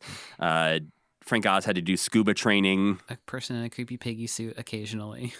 Definitely. There's a few times in this movie where Piggy is played by a creepy suit, like a kid or a person just walking around in a Piggy suit. And it's never great. They just need to make the head bigger to make the proportions right. Something. It feels It's off. never great. Yeah. But I think this part, so this is one of the parts that I went back and watched again after the movie was over, the Piggy fantasy. Mhm. And I think this part suffers from being at the end of a stretch of kind of the doldrums of the film, in my opinion, where you're just kind of like, oh God, they're doing another big Miss Piggy musical number. They just sang a romantic song, and then before that did a Miss Piggy musical number. So why is this happening? But this part's freaking hilarious if you go back and watch it by itself. It is impressive and fun to watch Miss Piggy swimming around, but Charles Grodin singing opera, and the song is good too. The song is funny, and Charles Grodin singing opera is quite funny to me. His little head is like superimposed in the corner, and he's the one singing her like this kind of Miss America type song. Yeah, no, it's I think you're right in that out of context it actually works better, which is maybe the true of like if you watch just that John Cleese scene on its own, Yeah. Or if you just heard the song Nightlife on its own, you might be like, that's fun. But at this point, you're like, where is this movie going? Yeah, and I didn't mind it as much because I think the bike riding thing felt a little bit like it was thrown in there to show that they could do a bike riding thing, which again, I like it, but it does. You can feel that. Whereas this felt a little bit like we were getting back into who these characters are and why they're wanting to do what they do. And so seeing Piggy have a fantasy number makes a lot of sense to me in this, because she is the whole conceit of this film is that she is trying to be like above her station in life and try to become more. So imagining herself that way and then waking up in a fountain where she has just dived, like she dove off the end of the stage into a fountain apparently is how this... And isn't arrested. So at this point, we cut backstage and Charles Grodin is sneaking the necklace into a jacket that is apparently Piggy's. And so when she falls in the fountain, which I guess maybe he knew she was going to do, he brings out the jacket to put on her to warm her up. And at that point, she immediately is like, oh, what's this in my pocket? Like there's not a second where... Just like a thief would do. Yeah, exactly. What's this necklace doing here? But it turns out the diamonds have been removed from the necklace. And so immediately Lee Holiday is like, well, my assistant has stolen my diamonds. There is no other possible explanation for this. And so Piggy is thrown in jail. And this is where we get to see Rosenthal the lawyer, played by Kermit the Frog. Yeah. In disguise. Yeah, the jail scene is very good. And when like Frank Oz gets his opportunity to like be funny, and Miss Piggy kind of gets to be Miss Piggy again a little bit. Yeah, Piggy's gotten hard really quickly. She's going to kick some ass in jail, even though she's been in there for like an hour. 45 minutes, I think is what they say. Yeah. But Kermit's plan to free Piggy is that him and all the other Muppets are going to go intercept Nikki Holiday's plan to steal the baseball diamond and reveal that it was actually Nikki Holiday, and so they can get Piggy out of jail. But Piggy has other plans. She is going to break out of jail by bending the bars. Made famous by She-Hulk. Yes, exactly. Everyone was like, what is this weird movie she's watching? I must track that down on Disney Plus. Yeah, who's this strange pig character? What is this feeling I'm feeling? Yeah, you're horny for Miss Piggy. Join the club. We all are. We've got jackets. Oh no. That would be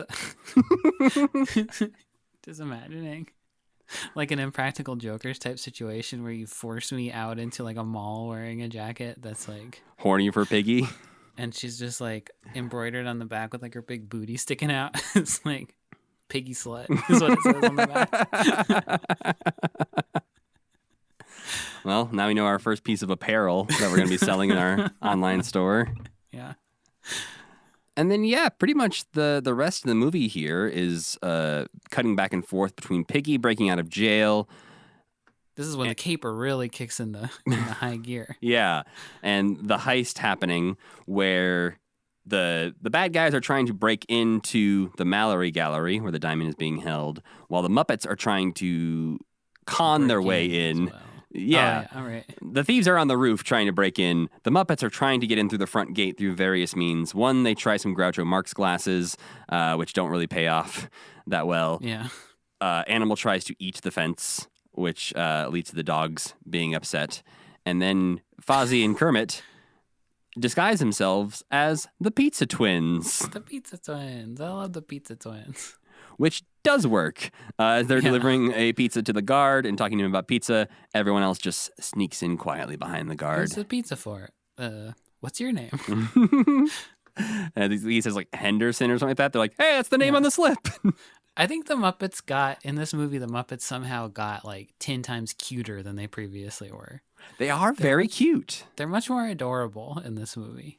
I think it's that dynamic of having just this Fozzie, Kermit, Gonzo trio. I think together, like when they're just stuck as a trio for a long time, they get to be adorable. And then, they all meet up. There's an extended scene featuring everyone's favorite, Louis Kazagger.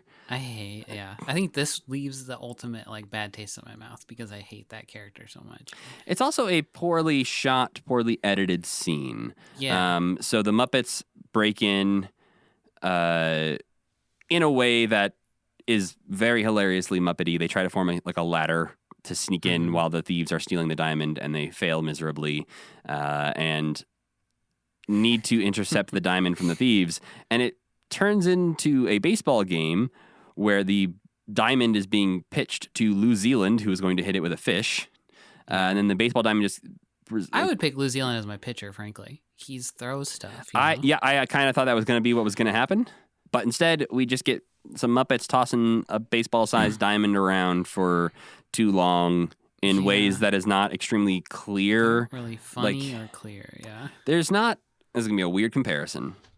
It reminds me of the car chase scene in the Book of Boba Fett, where it's something that has a lot of high stakes, should be a very tense, stressful situation, but because of the way it's shot and edited, all tension is just sucked out of the scene. Do you mean like in the last episode?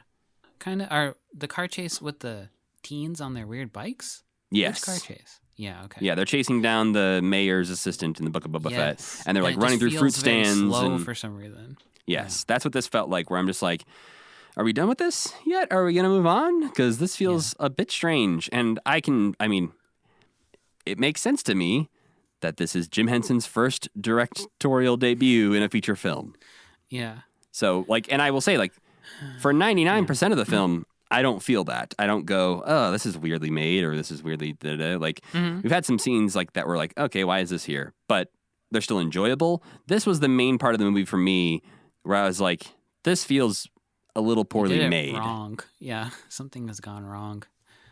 Yeah. Yeah, either they had bigger ideas that they had to scrap because they just couldn't afford to do the idea, or it was written in a way that the puppetry couldn't be done, or it's just these characters don't really know Nikki and there's no emotional stakes there or anything like that. They also don't really know each other. So. The Muppets are teaming up to work on this thing together, and they just met yesterday. It's pretty easy to just be like, oh, well, they're just the Muppets again. I guess in my head, that doesn't bother me as much, but yeah, that as well. Then we go back to, though, who really saves the day here. Piggy, who got her motorcycle, bursts in through the stained glass window to kind of save the day because she knocks Nikki out, and I think she karate chops everybody else. So really the Muppets weren't doing a whole lot of good because they were just tossing the diamond around, and then Piggy comes in, kicks some ass, and is like, yeah, I guess thanks for getting me out of jail, guys. Yeah, they didn't even do that part. I guess in reality, none of the other Muppets are necessary to this plan. No. Piggy breaks herself out of jail. Yeah. And then she goes and stops the robbery on her own, pretty much. Right. They could have just told Piggy that the robbery was happening, and the whole thing would have gone as exactly as it did. Yeah, Kermit could have just been, so do you want to handle that for us? We're going to go out to eat. You can join us after you're done. You're the only one who's ever exhibited the ability to lift or move anything at all. Yeah, they pretty much just slow the robbers down by a couple of minutes so that Miss Piggy can get there on her motorcycle. That's what the Muppets do in this film. But then, the film very quickly wraps up and is solved quite easily, much like they say it's going to be in the opening number. And they're back on their plane. This time, everyone's coming back with them, and they're going back to the U.S. But this time, everyone gets thrown on a plane, thankfully, with parachutes this time. I love the part when Scooter's like, oh yeah, my luggage got sucked out the plane. Thankfully, my radio is frozen to my wrist. Such a weirdly creepy concept. Yeah. When he said that, I was like, I don't remember there being like a payoff to this joke. And there's not, because the end credits are about 20 seconds away. Yep, it just is frozen to his wrist. It's kind of a Simpson-y just type like, what? Kind of a situation, yeah. Yes, it does feel very Simpsons-y. But that is it for the Great Muppet Caper. With the end credits start rolling as all of our Muppets are slowly parachuting back down to Earth, except for Gonzo, who is plummeting. Plummeting. He finally got to plummet, yeah.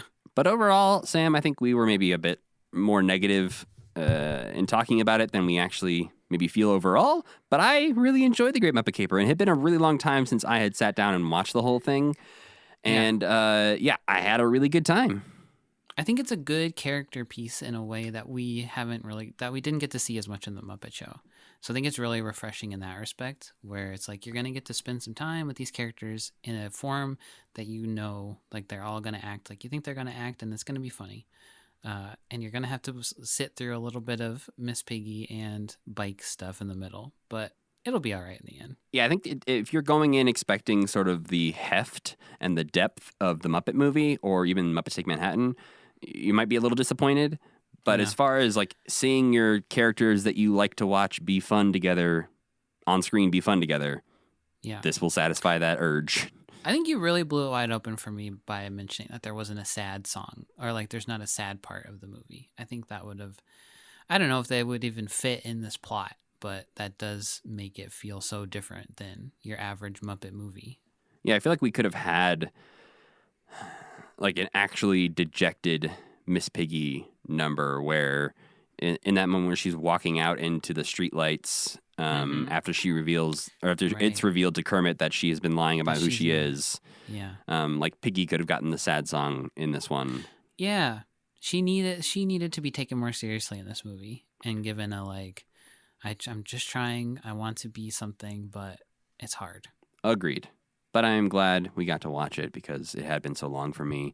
And it is one that I will come back to, I think, again, sooner than the last time. Like, it had probably been a good, honestly, 10 years since I had seen The Great Muppet Caper.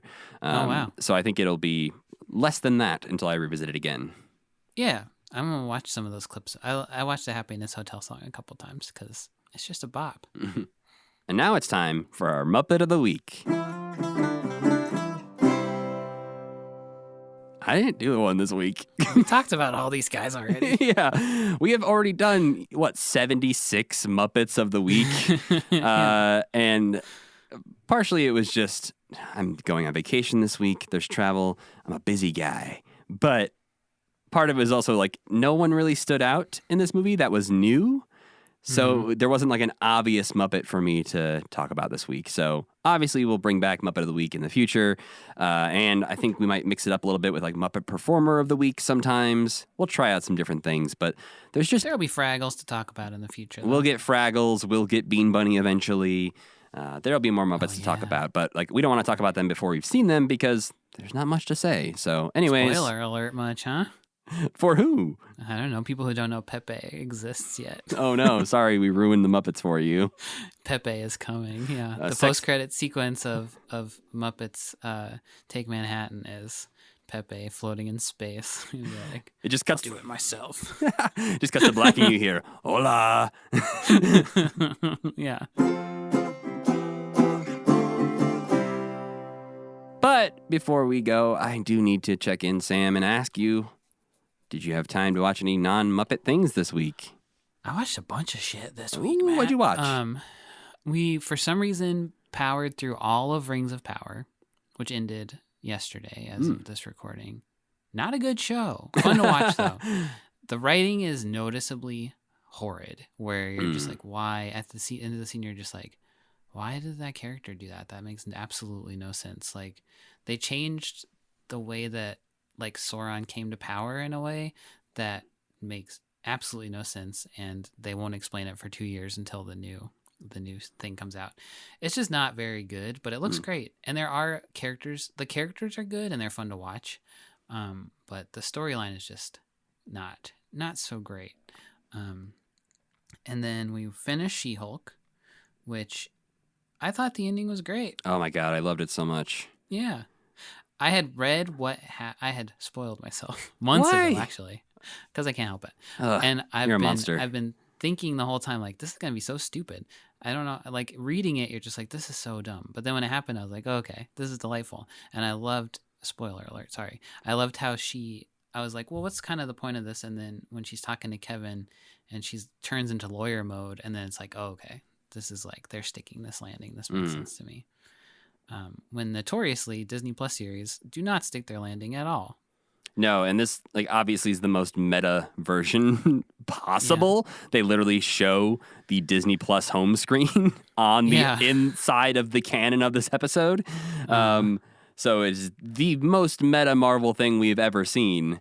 And yeah, I just started chuckling like throughout that entire ending of just like, oh, they're really doing this. All right. Yeah. Good job, guys. I mean, it's like so stupid to say about a Disney property, but for it to just be like, how did they let them get away with that? Or like, why would they have agreed to do that is so, I don't know. It was fun. And I really, really liked the last scene. Scar looked kind of weird, but I liked the last scene with the barbecue and Daredevil being the there. Fast and the Furious scene? Yeah. It just felt like very weirdly human for a Marvel movie or for like a Marvel property just to have like, oh, Daredevil's just here. And he's like, they're kind of dating. It's just like they just kind of know each other now. Yeah, I really enjoyed that as well. For exactly the reasons you're saying is like it's a very human small moment after you just had this incredibly weird meta moment. Yeah. And to be able to pull both of those things off back to back is really impressive. Yeah. And then we watched Andor, which I still love a lot. I'm all caught up except for this week's episode. So I'm finally almost there. Do you like it? I love it. Yeah. It's amazing. That sixth episode is just so good. Yeah, and everyone ends just like, oh, please, how could you be over? I think we talked about Werewolf by Night last week a little bit, but man, I gotta say, Disney Plus I wasn't so keen on, but they had some good stuff. But then also we watched Halloween Ends, which I've been excited about for a year since Halloween Kills, which was horrible, came out. And then I started seeing people be like, what is this? This is an abomination. This is not a Halloween movie. I kind of fucking loved it. It had, and this is really weird to say, Last Jedi energy, where it's the whole movie's kind of setting up for like, I don't want to, do you want to watch, are you going to watch it?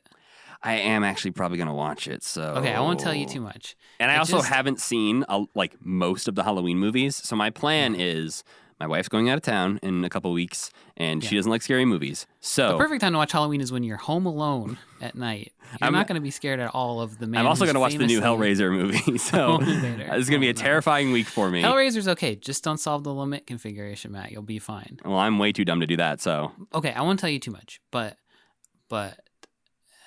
I just thought it was really, I don't know why exactly yet I'm still unpacking it. It just really worked for me in a way that I guess we'll talk about in the future. But it's definitely not what you expect it to be, but it's not so much not what you expect it to be that I feel like all this belly aching is worth it. But Halloween Kills does suck ass. Halloween Ends, though, pretty good.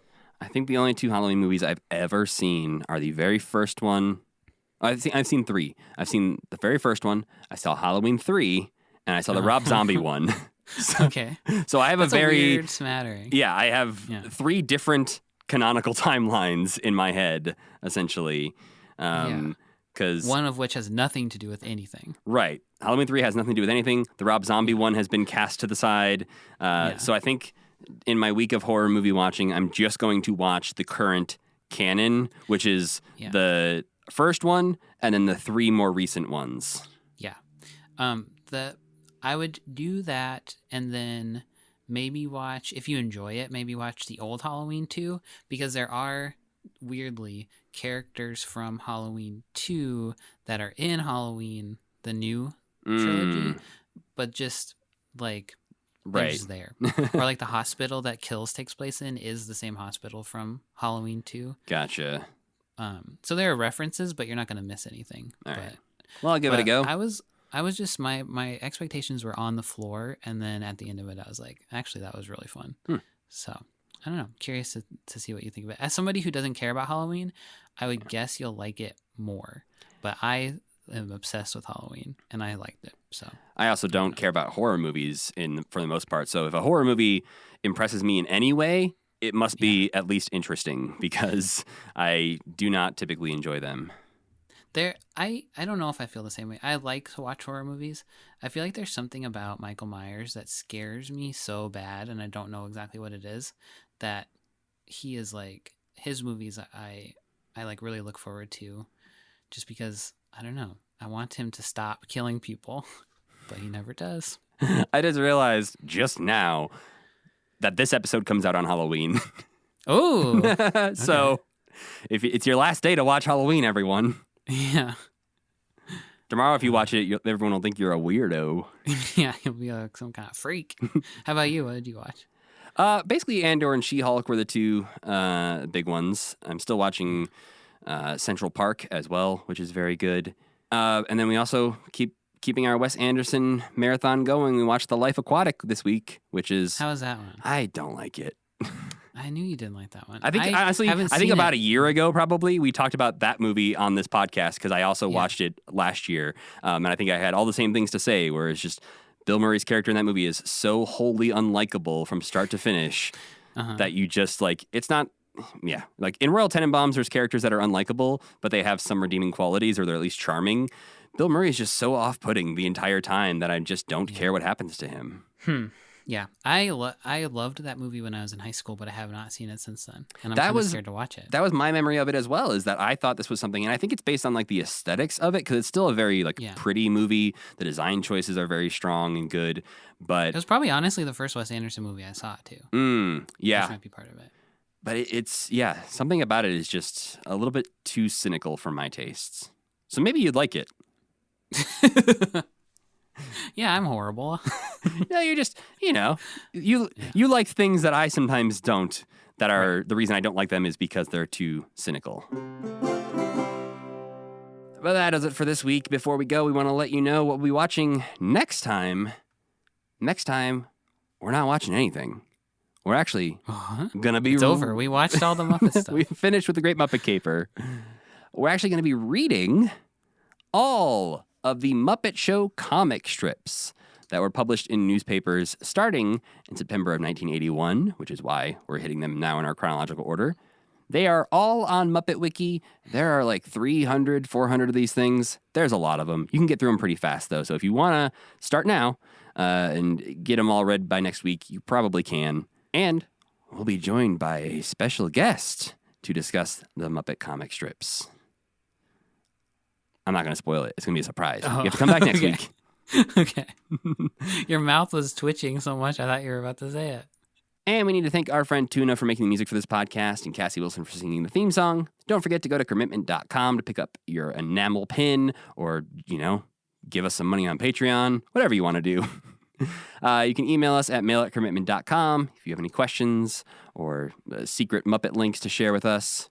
And you can follow the podcast on Twitter at CommitmentPod, where each week we tweet out the links or the information of how you can watch the thing that we're going to be discussing on the podcast, and also just horrible Muppet monsters that I decided to Photoshop. And you can follow me on the internet at Matthew Gatos. And I'm Sam Schultz. And as always, keep believing. Keep pretending.